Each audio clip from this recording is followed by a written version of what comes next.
The bomber stream was a river of darkness and noise over occupied Europe on the night of June 12, 1944. Just 6 days after D-Day, the priority for RAF Bomber Command was the systematic destruction of German communications and supply lines to Normandy. That night, the target was the railway marshalling yards at Arras, France.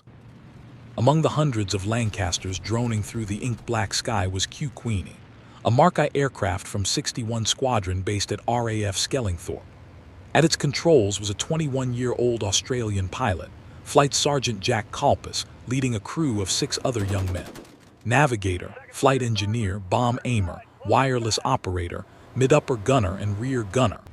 The Lancaster, a magnificent and robust aircraft, was nearing the end of its operational tour. This was its 29th mission. The outward flight had been tense but uneventful. They had dropped their 14,000-pound bomb load squarely on the yards, seeing the satisfying eruptions of fire below. As Q Queenie turned for home, the crew settled into the long, vulnerable haul back across the channel. This was the most dangerous phase. German night fighters, guided by ground-controlled interception and onboard radar, would stalk the stream, picking off stragglers and the unwary. The Lancaster's only defense was its speed, its evasive corkscrew maneuver, and the watchfulness of its gunners in their freezing turrets. Over the French coast near Le Treport, the war found them. It began with a voice, sharp and urgent, in the intercom. It was the rear gunner, 20-year-old Sergeant Arthur Joe Brown, his Australian accent taut. "Enemy aircraft. Corkscrew port. Go." Kalpis didn't hesitate. He shoved the control column forward and to the left, throwing the 30-ton bomber into a violent diving turn. The world outside the cockpit became a disorienting swirl of stars and black earth.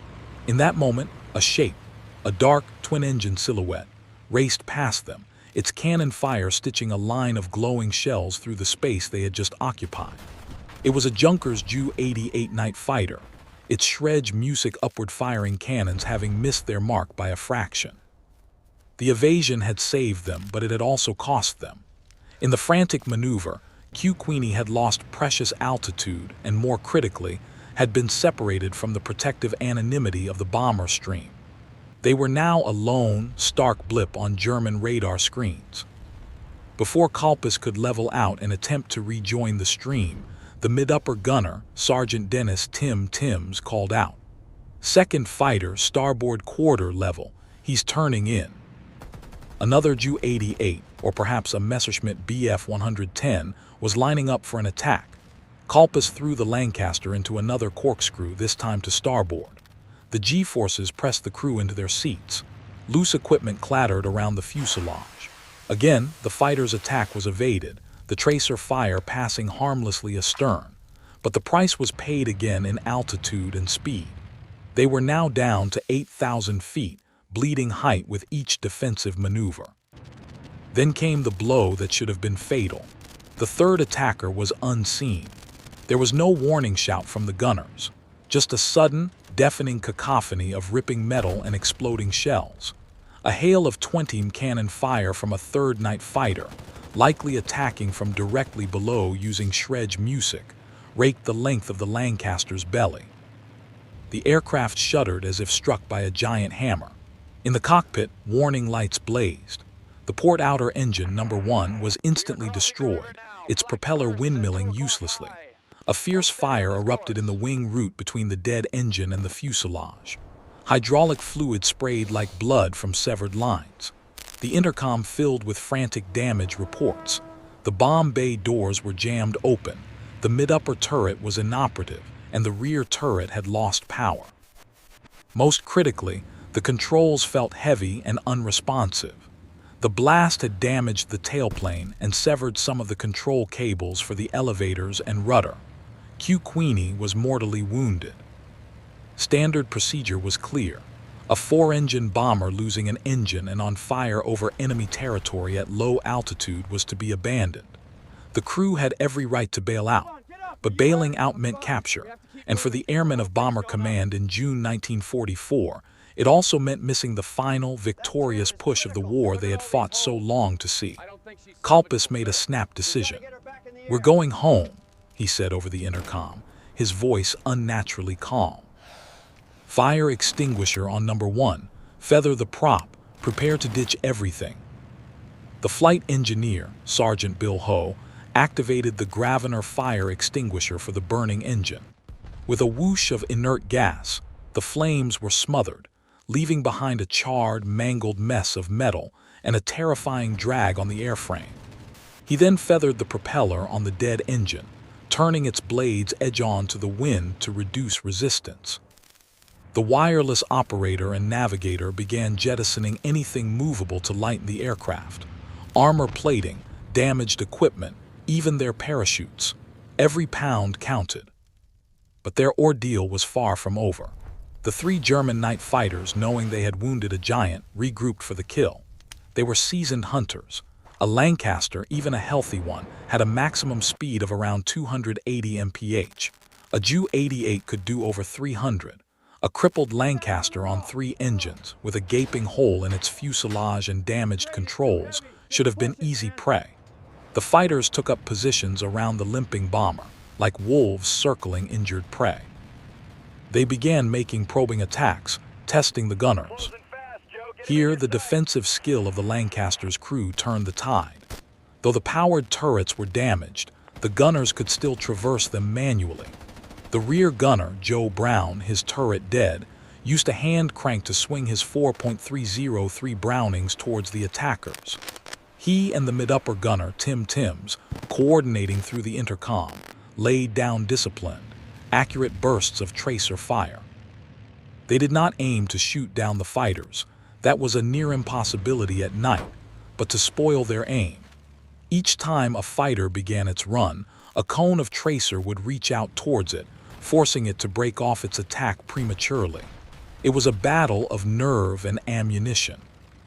Inside the aircraft, Kalpis and his flight engineer fought their own battle with physics. The asymmetric drag from the dead left engine was pulling the Lancaster into a permanent left yaw. Kalpis had to apply constant, boot full of right rudder just to keep the aircraft straight, a physically exhausting task. The damaged elevators made the bomber want to pitch down into a dive. Kalpis had to haul back on the control column with both hands, his arms burning with the strain. They were flying a barely controllable machine. And every minute at low altitude over France brought them into range of lighter flak batteries. For over 40 minutes, this surreal chase continued across the moonlit French countryside. The German fighters made pass after pass.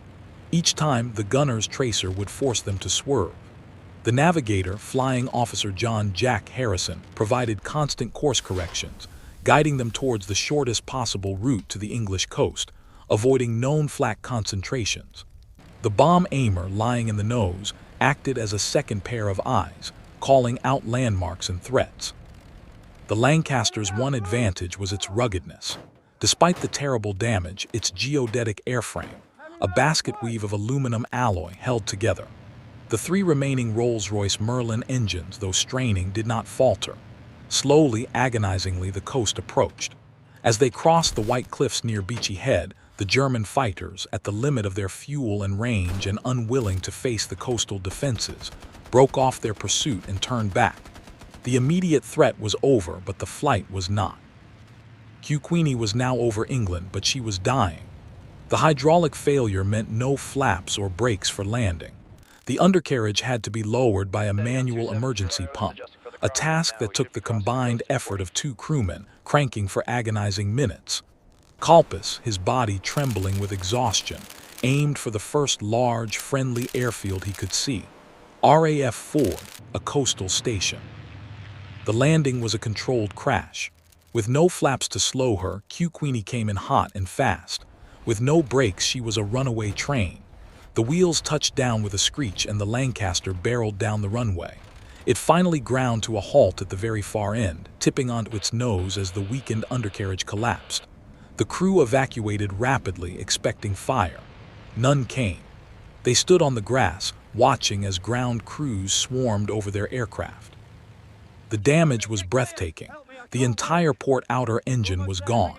The The fuselage and wings were holed in over 200 places. The tail section was shredded. One of the main spars was cracked. As the post-mission report would dryly state, the aircraft was Category E, fit only for scrap, but it had held together long enough. Every member of the crew survived without serious injury. The story of Q Queenie is not one of a lucky escape, but of a calculated defiance of the odds. It was a victory of crew cohesion over individual prowess. The pilot's refusal to give up the aircraft, the gunners' textbook defensive techniques, the navigator's cool-headed routing, and the engineer's mechanical triage created a sum greater than their mortally wounded parts. They did not outrun the night fighters in terms of speed. They outlasted them in terms of will, using the Lancaster's inherent toughness as their shield and their own disciplined teamwork as their sword. In the cold calculus of aerial warfare, they had been written off 3 times over. Yet, they flew home.